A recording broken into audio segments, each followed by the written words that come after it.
Loki, the schedule is perfect. We're going to go into it. Welcome back to all fans. Hit that like and subscribe if you like this video. We're going to go into it, but this draft is perfect. I mean, it's just everything for a final year that you would want to see. It's awesome. I mean, there's nothing more that I could say really to it. You're going to see it as we go over it, but you've taken all of the winter strengths out of the schedule, and obviously they never give us our strength, which is the Heat, but they've taken all of the teams like Buffalo and Baltimore and that whole cold weather thing where they have such a strength over us, which just Florida teams, they tend to struggle in the cold just because a lot of teams struggle in the cold, but they've taken all those away. You really only have like a couple that are not are going to be freezing cold, which we'll go over that. But all of the teams that usually have that advantage over us, they've taken it out of the way. So we'll get into it.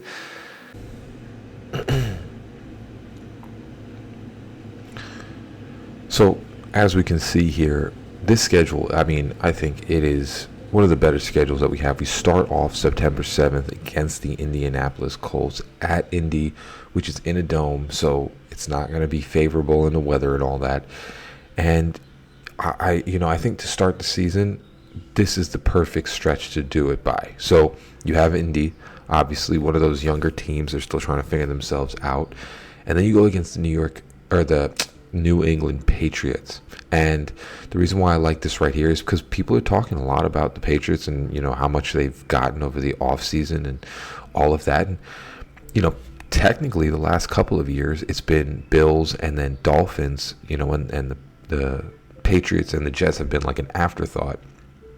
So facing them here, hopefully quieting the haters, is something that I do like seeing here.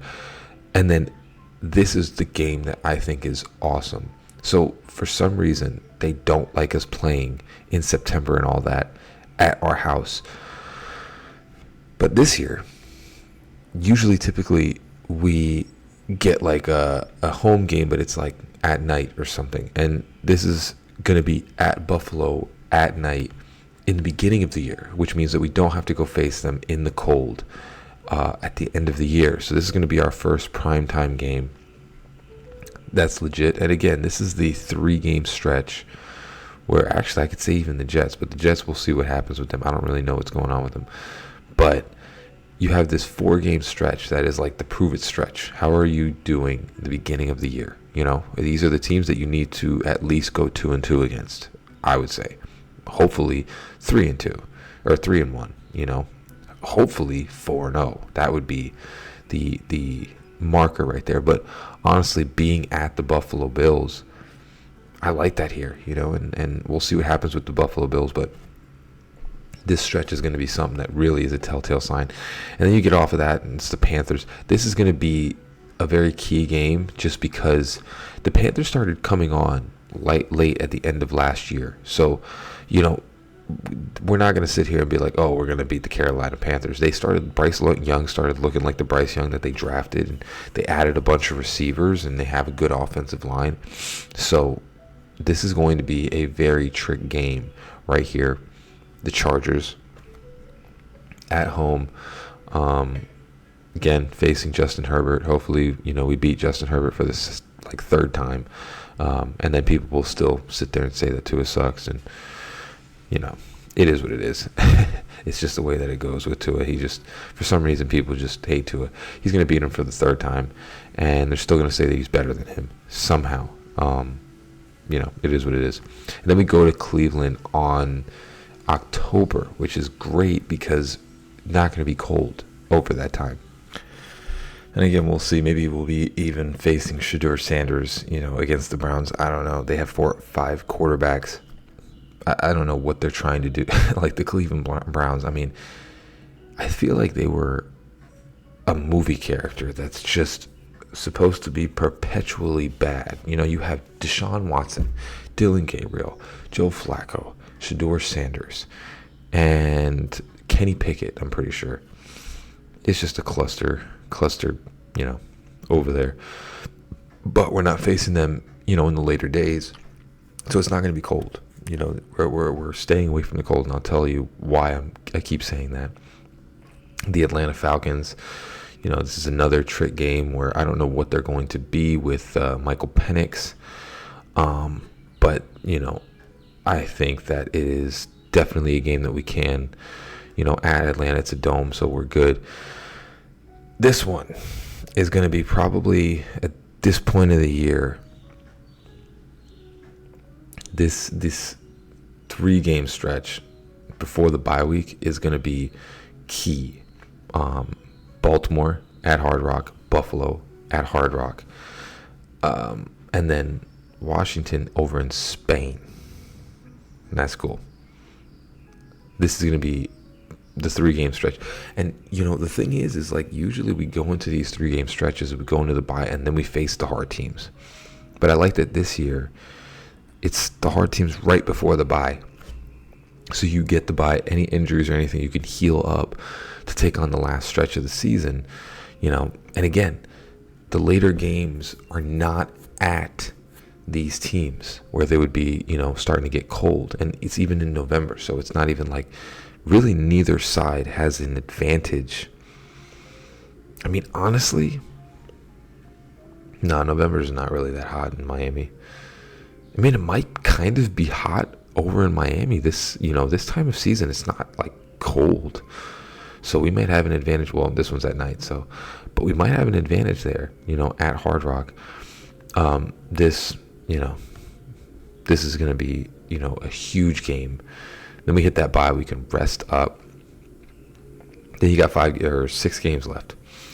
And what I love about this is that really the only away team that's really going to be cold is the Steelers and New England. So we'll see what happens. And again, he wasn't even really playing in the hardest division. He was playing in the ACC, which is still good, but I'm all right with starting the first game being nice and a slow burner, into this. Usually it's like we have the bye week and then we're all discombobbled and we play an extremely hard team and get smacked. This bye week, it's like New Orleans, Jets, and then we play Pittsburgh Steelers. And this is going to be the only real cold game besides New England, actually, that, we're only going to play 2 cold games. Pittsburgh and New England right at the end. Pittsburgh, like I said, don't know what they're going to be. They have DK, but they're going to play hard. It's going to be a tough, gritty game. And then I'm probably going to go to this one, the Bengals game. I'll let you guys know if I do go there. But Bengals, I am very excited about this game because I've told my friend who's a Bengals fan, because they all think that Joe Burrow is better than Tua. And, I want Tua to light it up, be able to, shut those haters, but they never will. They'll never get shut up. But I'm excited. This is going to be a prove-it year, And then you got the Buccaneers at Hard Rock, the Florida teams. And then you finish with New England, which might have a lot of heaviness to it at that last game. So, like I said, when you look at this, number one, this is a very winnable schedule. And number two, they've taken most of the bad games out of the end and kind of given us, no real strength for Buffalo, which is something that they seem to do every year, is they have a strength for Buffalo where it's like they don't play in our heat, but we have to go play in their cold.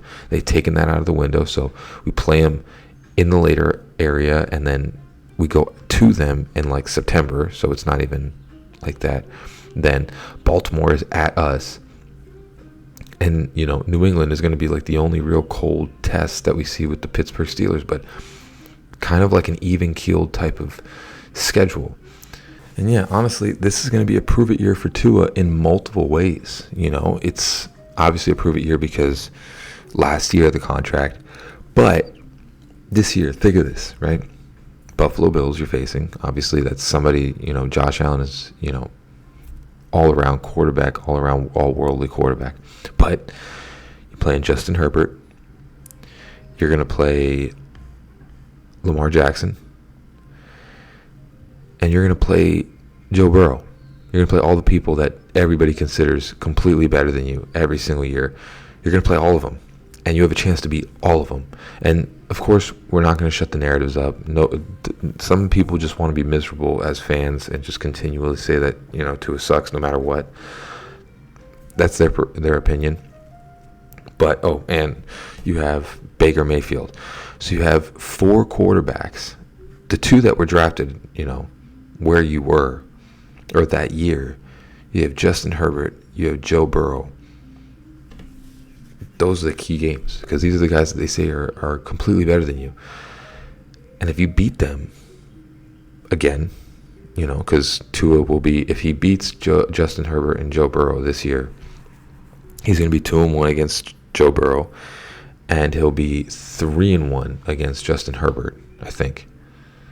Pretty sure. Yeah, because he beat him as a rookie. He beat him. Oh, no. So, lost, beat him, and then, so he'd be 3-1. 3-1 against Justin Herbert, and 2-1 against Joe Burrow. So, like I said, this is a prove-it year for Tua. Not just because it's his final year, but the way that this schedule is set up, you're playing all the players that are supposedly better than you. And if you beat them again, people are always going to say what they're going to say. People are always going to say what they're going to say about Tua. It's just the way that it is with him. But if you beat the players that everybody says is better than you for the second and third time, there's really not much that you can say about that, because you can't say that you haven't had, or you've had a better team than them, because that's not true. They can't say that they put more weapons really around you, because that's not true. The only thing that they can say is just nonsensical gibberish, because, again, if Tua beats them for the second, Joe Burrow, and Justin Herbert, third time, not much more you can say. But we'll see what happens. I think it's a perfect schedule for the Dolphins to be able to make a push. There's a lot of Debbie Downers in this fan community. I think we're going to have a decent year. I really do. I think the pieces that they got were some of the missing pieces that we've always needed. And I think it's a miniature, we're setting ourselves up for the future. And like I said, schedule looks solid. It looks like a really good schedule, and looks like something that we can make some moves in. Fins up, baby. Peace.